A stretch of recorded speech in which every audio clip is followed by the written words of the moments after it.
La deuxième partie inclut aussi le YouTube. Et pour rappel, c'est nous tous qui devons faire ce travail de YouTube. Partager, nous abonner, parce que quand on regarde les chiffres de ceux que nous avons comme abonnement, je sais que tout le monde veut s'abonner et il n'y a aucune mauvaise intention. Mais on remet à demain, ça fait que il n'y a pas beaucoup d'abonnements et puis ce n'est pas caché. Allez sur YouTube de la jeunesse de l'Arche des Dieux, vous allez voir que ça ne représente pas les chiffres de toute la jeunesse de l'Arche des Dieux. D'ailleurs, il y a même certains parents qui sont abonnés.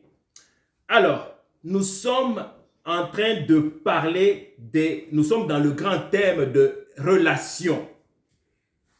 Et nous avons vu différents types de relations. Et la fois dernière, nous nous sommes attelés plus aux relations avec les autres, mais nous avons pris dans le cadre où les autres risquent ou peuvent nous influencer pour que nous arrivions là où, au fond, nous ne voulions pas. Et nous avons parlé aussi de nos relations avec nos parents. C'est que nous avons retenu avec les relations avec les autres. Vous vous souvenez de ce jeune homme qui n'avait aucune intention, mais vraiment loin de là, la volonté de pouvoir fumer des cigarettes, fumer de la drogue. Il est arrivé à cela. Pour un rappel, il y a quelque chose de spirituel qui se passe, on ne sait jamais c'est quoi. Ceux qui font les agences de publicité, ils ont compris cela. Ils ont compris que quand quelqu'un est exposé à une idée assez longtemps, à un environnement assez longtemps, il va prendre la forme de cet environnement-là, même s'il n'aimait pas l'environnement, même s'il n'aimait pas l'idée. Tous ceux qui sont des drogués aujourd'hui ou qui ont bousillé leur vie là, ne pensez pas que c'est ce qu'ils voulaient faire dans la vie. Mais ils se sont éventuellement mis à côté des gens qui étaient dans ce sens-là et eux aussi se sont retrouvés dans cela. Donc nous devons faire attention. Il n'est pas question de jeunes, adultes, même un grand pasteur, s'il commence à passer beaucoup de temps avec d'autres pasteurs qui ont une mal-vie, il finira par être influencé d'une façon ou d'une autre. Ou s'il n'est pas influencé, s'il n'arrive pas à faire la même chose, mais il va commencer à l'accepter. C'est-à-dire parce qu'il ne veut pas perdre cette amitié-là. Donc, c'est une chose réelle. Voilà pourquoi j'ai donné l'exemple de vous. Tout le monde déteste un homme politique. On connaît tous ses défauts, mais dès qu'il commence à parler, on commence à parler de lui à la télévision parce qu'ils ont même un principe qu'on parle de moi en bien ou en mal, mais pourvu qu'on soit en train de parler de moi. Parce que plus il est exposé, est-ce que vous n'avez pas vu des hommes politiques parfois être là pour le mal, mais ils ont quand même des gens qui le suivent. Pour tuer les autres, on a vu des génocides dans l'histoire de l'humanité. Et il y en a beaucoup, et ce n'est pas terminé jusqu'à aujourd'hui. Donc, tu te mets dans un environnement, tu vas prendre la couleur de cet environnement-là. Voilà pourquoi quand nos parents nous disent hey, « évite ça », nous n'avons pas besoin de dire « papa, tu me prends pour un enfant ou quoi ?» Non, je disais la fois dernière que ce n'est pas question d'être enfant, c'est on est naïf. Voilà pourquoi ce jeune homme de mon exemple, qui est une histoire vraie, qui ne s'est pas passé loin, qui s'est passé ici à Montréal, ce jeune homme-là a bousillé sa vie. Dieu merci, son papa était très prudent. Il lui est venu l'idée de le renvoyer du Canada. Il est parti en Europe. Après 2 ans, il est revenu et ses amis-là n'étaient plus là. On a aussi parlé de nos relations avec les parents. Si on met de côté des petites choses où les parents te demandent quelque chose qui est évident, que tu sais très bien que c'est une bonne chose à faire, on obéit. Il n'y a même pas de discussion là-dessus. Parce que, souvenez-vous de notre principe de base, pas de conformisme. Il y a Néhémie qui arrive. Donc, notre principe de base, il n'y a pas de conformisme, mais il n'y a pas non plus de repli sur soi au nom de mon individualisme, au nom de ma liberté. Un repli sur soi, ce n'est pas accepté. C'est pour cela que je dis, entre conformisme, repli sur soi, non, nous allons vers Dieu. Et Dieu va nous donner son principe, l'amour de Dieu qui vient avant tout, donc l'obéissance à Dieu qui vient avant tout. Et cet amour, obéissance de Dieu va donner la lumière sur mes relations avec les autres. Donc, tu aimeras le prochain comme tu t'aimes toi-même. Et comment est-ce que je m'aime moi-même? parce que je suis créé à l'image et ressemblance de Dieu. Je suis une créature si merveilleuse comme disait David et donc je vais vivre dans ce respect-là. Je ne peux pas faire n'importe quoi. Et c'est ce respect-là que je vais aussi transmettre dans mes relations avec les autres. En revenant avec les parents, donc dans des petites choses-là de repliement sur soi, qui regardent ton égocentrisme, c'est parce que tu te sens à l'aise de ne pas faire ce qu'on t'a demandé. Non, ça on met de côté. De toute façon, dès qu'on va vers Dieu, cela va disparaître et supposé disparaître automatiquement. Mais je parle des grands thèmes importants. La parole de Dieu dit, tu dois obéir à tes parents. Tu dois honorer tes parents. C'est ainsi que tu vas vivre longtemps. La parole de Dieu ne changera jamais. Elle est vérité hier, aujourd'hui et demain. Mais ce dont je parlais avec vous, c'était que ce soit une obéissance responsable. Parce que qu'est-ce que l'obéissance responsable va faire de toi? Ça va faire que parfois le papa peut te demander quelque chose. Je prends des exemples concrets que vous vivez ou que vous allez vivre. Surtout nous les immigrants, quand on vient ici, l'objectif principal, ce n'est pas juste, c'est avoir du succès. Parfois que moi-même, je n'ai pas eu, je veux voir ce succès-là dans mes enfants. Et pourquoi toi, tu fais cette faculté-là? J'aimerais que tu fasses là-bas parce qu'il y a beaucoup d'argent. Je pense que quand Dieu met tes dons en toi, tes désirs en toi, c'est Dieu qui le met. Il ne demande pas l'autorisation de quelqu'un d'autre. Si toi, tu ne te sens pas, tu penses juste au sang, ça c'est dégueulasse pour toi, tu ne veux pas aller faire ni les soins infirmiers, ni la médecine, mais c'est ce que ton père veut. Est-ce que obéir veut dire tout de suite te mettre à faire pour être en train de souffrir matin, midi, soir? Non, ce n'est pas cela. Obéir, c'est tout d'abord le respect total pour ton père, pour ta mère, parce que déjà, le respect là te fait obtenir des bénédictions. Mais le respect, tu vas dialoguer avec ton père et toujours dans le respect pour lui montrer que, papa, est-ce que tu es sûr que c'est vraiment ça? Et puis tu lui montres comment, à court terme, moyen terme ou long terme, ce n'est pas vraiment un bien pour toi. Et qu'est-ce qui serait bien pour toi? Tu lui montres, Alors, ça, tu es en train de montrer à ton père qu'est-ce qui est bien. Et ton père va finir par dire, ok, je comprends. Au bout de la ligne, là, si on demande à ton père, même si tu n'as pas fait ce qu'il voulait, on lui demande de nouveau, qu'est-ce que tu voudrais que ton fils fasse? Il va te dire, non, c'est mieux qu'il fasse ce qu'il est en train de me dire là, parce que je pense que c'est un bien pour lui. Donc, quand on parle de l'obéissance, ça ne veut pas dire que tout ce qu'on te dit de faire, tu le fais, tu cours. Parce qu'un jour, on va te dire aussi, va tuer, tu vas courir, tuer. Et viens voler avec moi, tu vas venir voler avec le papa. Parce qu'il existe aussi des papas qui sont dans la mafia, il existe des papas qui sont dans la drogue, ils existent. Donc, non, ce n'est pas cela. Ça veut dire, tu obéis de façon responsable. Qu'on t'apporte le bien, tu réfléchis avec le papa dans le respect total et dans l'amour de Dieu et l'amour du prochain. Et surtout quand c'est le papa ou la maman, tu fais attention parce que tu sais que ta vie en dépend. Pas parce que le papa va te tuer ou la maman, mais c'est la parole de Dieu. Donc c'est très important de comprendre cet aspect-là. Quand toi tu agis après là, le père, la maman, c'était des canaux de Dieu pour te donner l'information et te faire comprendre l'information. Mais après, c'est toi qui assimiles l'information et c'est toi qui prends la responsabilité quand tu commences à agir. Quand tu es comme ça dans ta vie, là, tu es capable le jour de dire oui à papa, non à papa, mais dans le respect et puis en montrant à papa dans un dialogue de beaucoup de respect et beaucoup d'amour, qu'est-ce qui est bien pour toi? Parce qu'au bout de la ligne, ce que le papa veut pour toi, là, c'est le bien pour toi. Ce que la maman cherche pour toi, c'est le bien pour toi.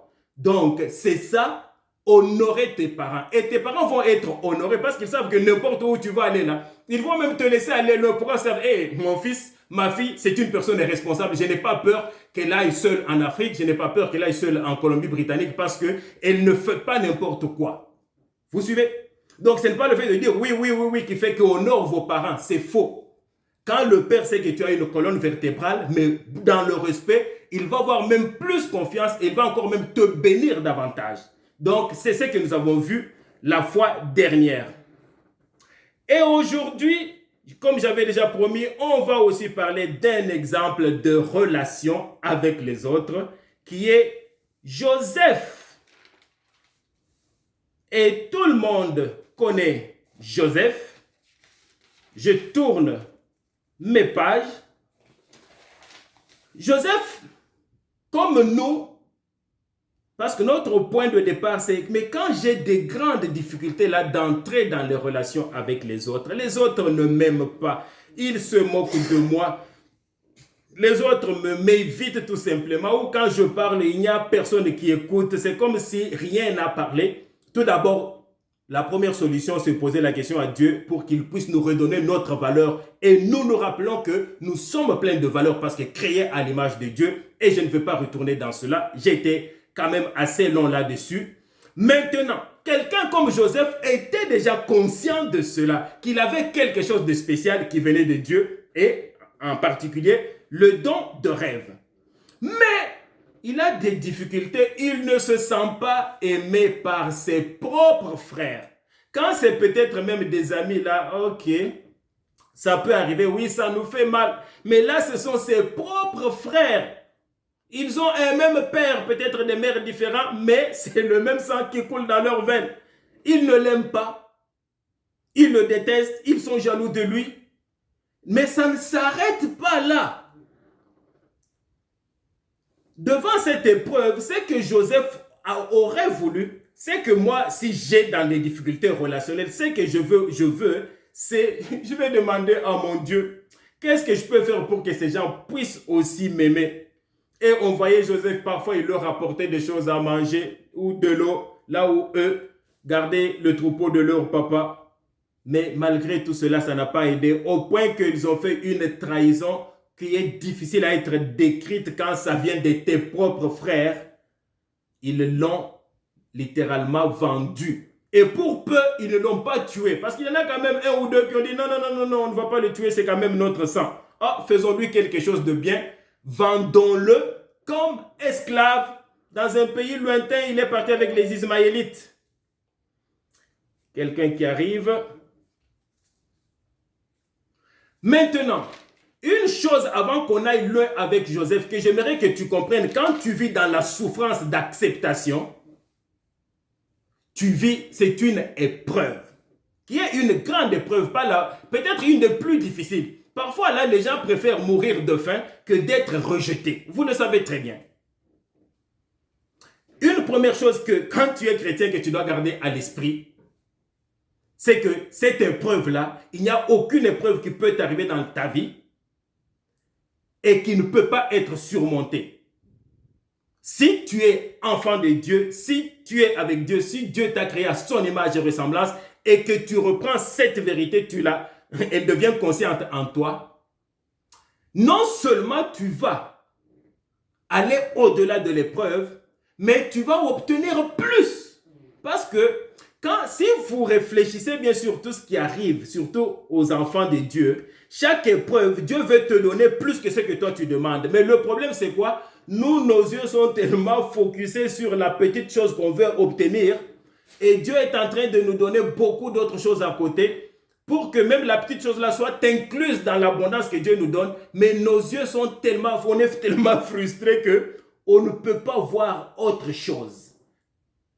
Vous allez voir là, il y a un monsieur là que je regardais à la télévision qui a été totalement guéri de cancer, il était terminal. Ce qui est étonnant, c'est que lui était en train de travailler fort pour que son cancer disparaisse. Il a commencé à chercher des choses naturelles, il a changé son style de vie, il a changé tout. Mais vous savez quoi, qu'est-ce qu'il a obtenu au bout de la ligne? Non seulement le cancer est parti, le diabète pour qui il n'était pas en train de se battre est parti.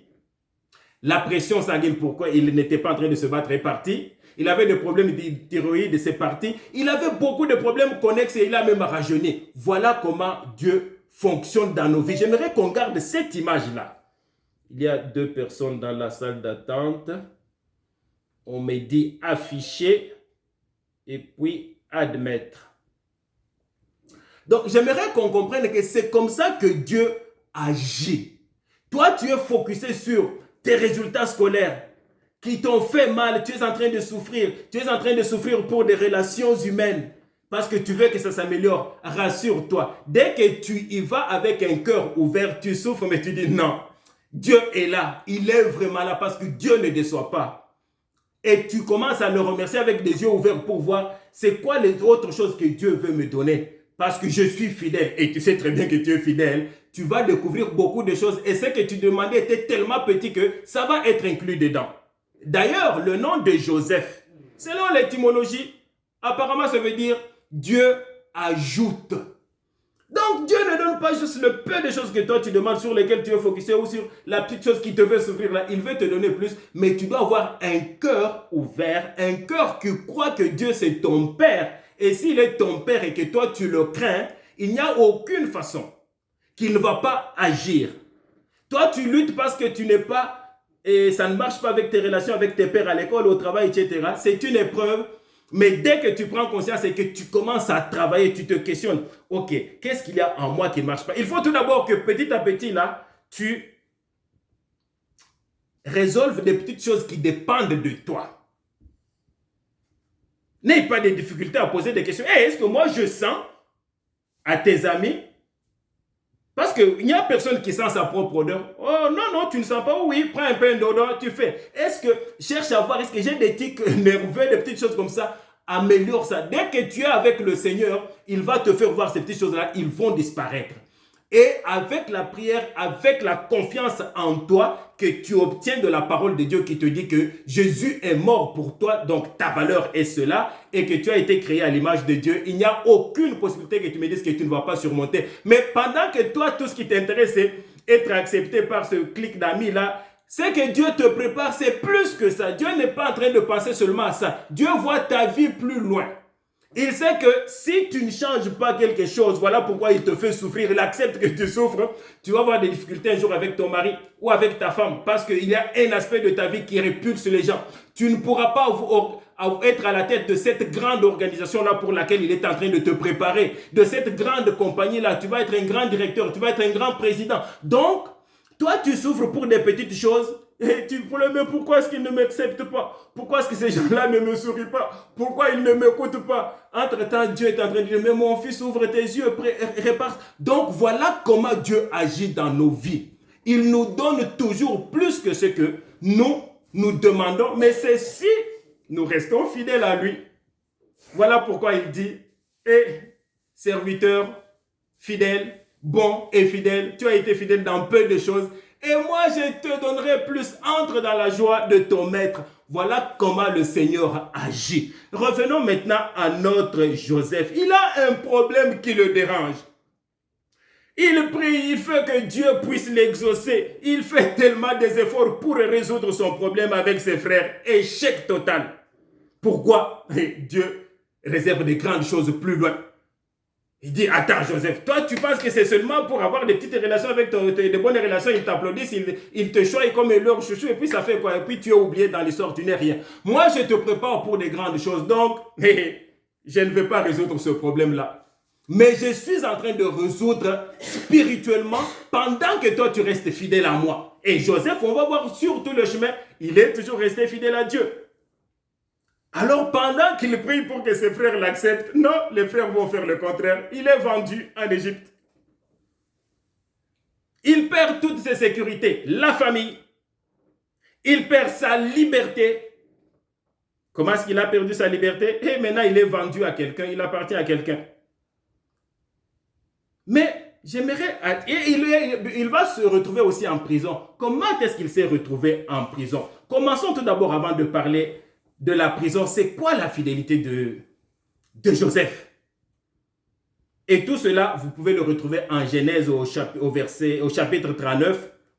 Et vous allez aussi aller l'histoire de Joseph, même jusqu'à 45 et plus, vous allez retrouver Joseph là-dedans. Allons au chapitre 39, verset 2. L'Éternel fut avec lui et la prospérité l'accompagna. Oh oh, comment est-ce que la prospérité l'accompagne si il est malheureux? Il est prisonnier, il est tout d'abord esclave. Il a été vendu, trahi. Son cœur saigne. Il ne peut plus voir son père. Son père ne sait même pas où est-ce qu'il est. Il souffre pour lui et il souffre pour son pauvre père qui l'aimait. On sait comment est-ce que le père l'aimait. Et puis là, on nous dit que l'Éternel fut avec lui et la prospérité l'accompagna. Rien ne marche pour lui. Mais malgré cela, il se consacre à faire du bien pour les autres avec la grâce de Dieu. Donc, lui pense aux autres. Il pense à faire bien son travail pour que les autres soient heureux.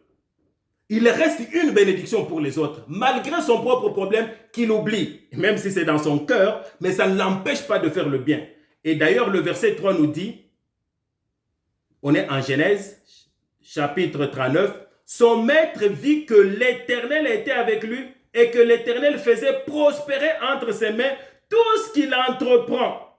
Et le verset 5, Dieu bénit Potiphar et toute sa maison à cause de Joseph.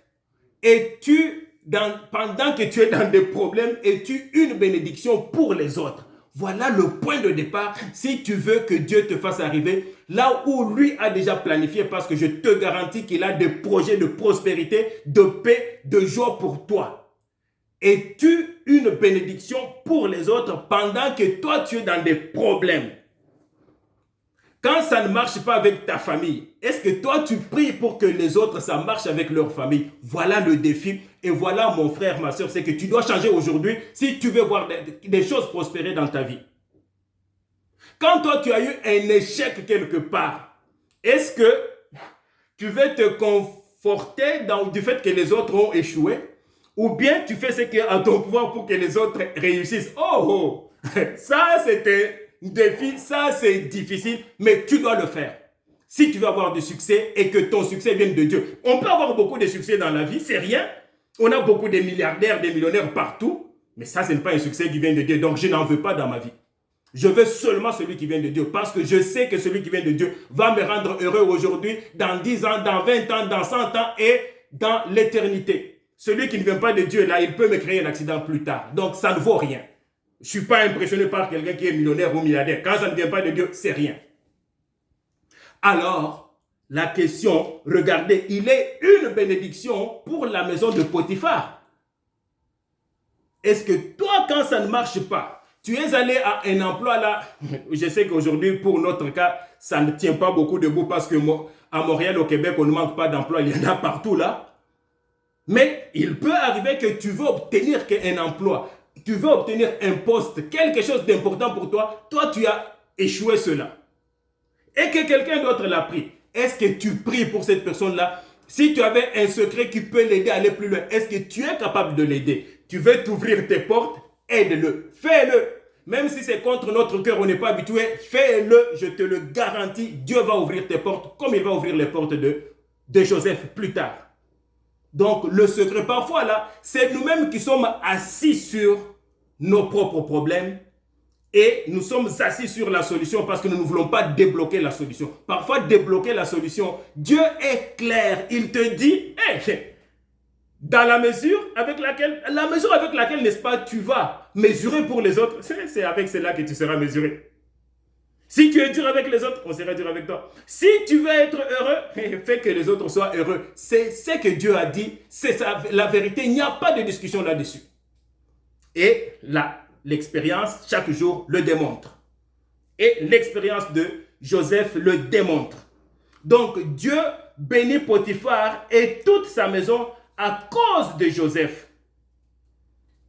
Donc, pendant tes difficultés, tu restes une bénédiction pour les autres. Les gens-là qui te rejettent, tu ne te dis pas, hey, vous allez voir. Non, parfois j'entends de la musique chrétienne, là, je sais que vous entendez certaines là, ou quelqu'un qui a eu la chance parce qu'il a eu un travail ou un peu de prospérité, un peu d'argent, il commence à chanter là, que, comme les autres, non, ça ne le faites jamais. Ne le faites jamais.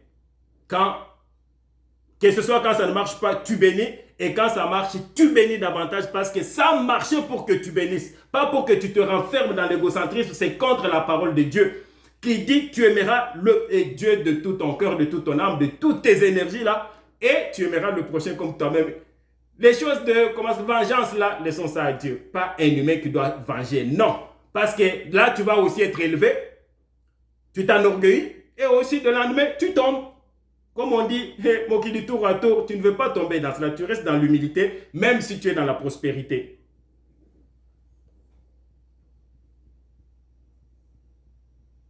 Alors, malgré cette difficulté, autre chose que nous voyons, là, Joseph trouve une occasion en or Lui, sa famille ne fonctionne plus. Elle n'existe même plus. Il n'en a plus. Mais il y a ce monsieur qui est d'ailleurs il est esclave de lui. Il devrait le détester, le haïr. Il a une chance en or. Sa femme le désire. Lui, il était un beau garçon. Il devrait se dire, ok, il va voir.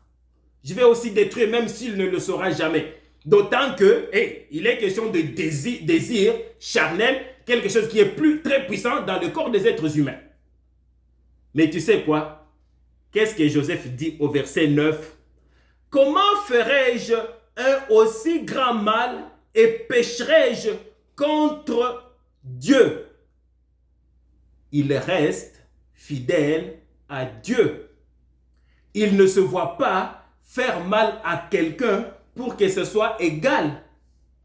Donc toi tu es malade, ça te fait du bien quand tu vois aussi les autres malades. Tu as échoué. D'ailleurs, je sais que c'est une des excuses qu'on aime, ça, c'est dans le cœur humain là. Pourquoi toi tu as échoué ça? Ah papa, tout le monde a échoué. On dirait que quand c'est tout le monde qui échoue là, ça nous réconforte, ça nous fait du bien. Non. On doit sortir de ces sentiments là-bas. Et comment sortir? Il faut prier Dieu. Il faut être vigilant. Demander à Dieu, Seigneur, de toute façon, qu'est-ce que ça peut changer? Si Dieu accepte de le bénir lui, et que ça va bien dans sa famille, même si ça ne va pas bien dans sa famille, que ça va bien dans sa santé, même si en ce moment ça ne va pas bien dans ma santé, que ça va bien dans ses finances, même si en ce moment ça ne va pas bien dans les finances, ça fait quoi? Lui-même là, il est le maître des temps, le maître des circonstances. En voyant ta fidélité, il est capable de faire comme ça. Tu oublies déjà même que tu avais des problèmes de famille. Tu oublies déjà que tu avais des problèmes de finances. Tu oublies déjà que tu avais des problèmes de santé. Tu oublies déjà que tu avais des problèmes de relations. Donc, la fidélité à Dieu détermine tout et sans exception. Alors, lui, il a catégoriquement refusé. Il ne peut pas trahir son maître. Et surtout, comme il dit au verset 9, « Comment ferai-je un aussi grand mal et pécherai-je contre Dieu ?» Il est resté fidèle à Dieu, lequel est le maître des temps et le maître des circonstances. Qu'est-ce qu'il va faire après Dieu? Et pire encore, le pauvre se retrouve en prison. Il est payé comment? Avec sa fidélité, il se retrouve en prison. Mais quand tu es fidèle, même en prison, le maître des circonstances contrôle tout. Et il contrôle surtout ce que toi, tu ne peux pas contrôler. Parce qu'en ce moment, qu'est-ce que Joseph contrôle? Rien. Rien. La seule chose qu'il contrôle, c'est quoi? Sa fidélité à Dieu, mais surtout son enthousiasme envers Dieu. Le verset 6 et 7, je ne sais plus si on est déjà rendu à quel chapitre là, mais c'est toujours à partir de 39 jusqu'à 45. Regardez comment, malgré toute sa souffrance, il reste toujours une personne qui aime les autres, qui cherche le bien des autres. Il entre, quand il voit les chansons et le panetier là, du pharaon arriver en prison là, ben ça c'est un jour là, quand ils se sont réveillés là. Joseph étant venu le matin, ça c'est le verset 6 à 7, vers eux, les regarda et voici ils étaient tristes. Ça les dérange parce que les autres sont tristes. Ça veut dire que lui n'était pas triste. En d'autres termes, il garde sa confiance, sa foi en Dieu. Peu importe qu'est-ce que tu traverses, si tu gardes une joie en toi, parce que Paul dit, réjouissez-vous, rendez grâce en tout temps. Le Seigneur va agir. Et qu'est-ce qu'il dit aux autres? Pourquoi avez-vous mauvais visage aujourd'hui? Il se préoccupe des autres, alors que lui, sa situation, oh mon Dieu, n'en parlons pas. Non seulement, il n'a même aucune idée où est-ce qu'il se trouve. Il ne sait même plus son père s'il est déjà mort de crise cardiaque. Il ne sait même plus ses frères, est-ce qu'il a envie d'y retourner? Voilà. Et il vient d'être fidèle à Dieu en refusant les avances de la femme de Potiphar, mais il est en prison, il se préoccupe des autres. Voilà le secret du bonheur sur cette terre. Tu aimeras Dieu de tout ton cœur et tu aimeras le prochain comme toi-même. Tout est résumé là-bas. Et d'ailleurs, le Seigneur Jésus dit, c'est la loi et les prophètes. Et c'est ce que Joseph, qui a vécu beaucoup, combien? Plus de 1200 ans avant Jésus-Christ, il le pratiquait déjà. Quand tu es dans la faiblesse comme ça, là, quand tes relations ne marchent pas tout et que tu es fidèle à Dieu, rappelle-toi les mots 2 Corinthiens, chapitre 12, verset 10 de Paul. C'est pourquoi je me plais dans les faiblesses. C'est-à-dire, je ne peux rien, j'ai perdu ma liberté, j'ai perdu tout, je n'ai rien, je suis même en prison, je suis esclave et prisonnier en même temps. Je me plais dans les faiblesses, dans les outrages, dans les calamités, dans les persécutions, dans les détresses pour Christ.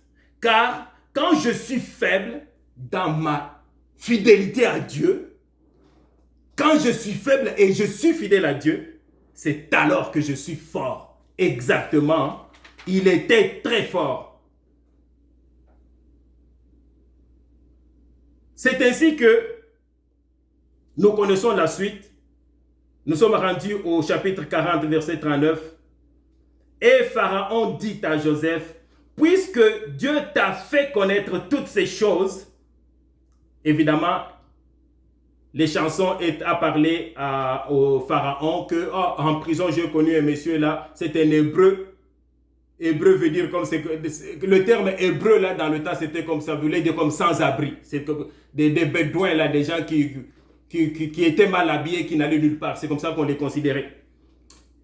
Je l'ai connu en prison, il m'a dit, et tout ce qu'il nous a dit là de nos rêves là, ça s'est réalisé. Et puis il est venu chez le Pharaon, il a annoncé la chose là de cette année de richesse, d'abondance et cette année de sécheresse.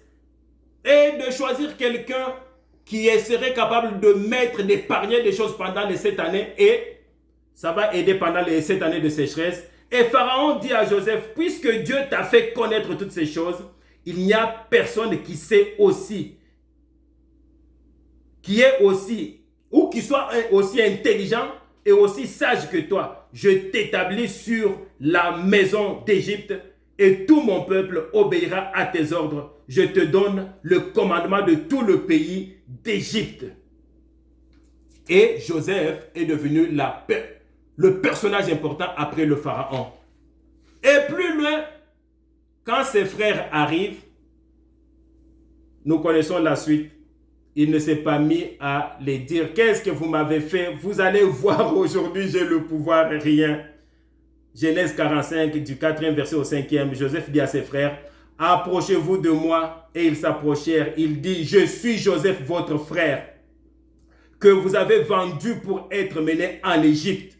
Maintenant, ne vous affligez pas et ne soyez pas fâchés de m'avoir vendu pour être conduit ici, car c'est pour vous sauver la vie que Dieu m'a envoyé ici. Donc, si on reculait en arrière et que Joseph voyait tout cela, avait une vision de qu'est-ce qu'il allait lui rêver, on lui disait, est-ce que veux-tu être vendu par tes frères? Il allait dire non, il allait dire oui. Donc cela veut dire, mon frère, ma soeur, quand tu as des difficultés aujourd'hui, dis déjà oui, Seigneur, je sais que je vais avoir plus dans la vie. Ouvre tes yeux, prie, cherche, ne reste pas dans ton coin là. Non, non, fais des recherches, lis sur le sujet, lis les livres de psychologie, lis les livres de relations, lis ta Bible, prie, sois engagé et le Seigneur va résoudre cela. Et ça ne va pas être juste le petit problème qui est résolu, mais ça va être des problèmes plus grands qui vont être résolus et ça va être des gloires plus grandes que tu vas obtenir de l'Éternel parce que tu as été fidèle. On va s'arrêter là et il va être 20h et le groupe de 20h va arriver. Que le Seigneur vous bénisse abondamment. Alors, c'est fini cette partie.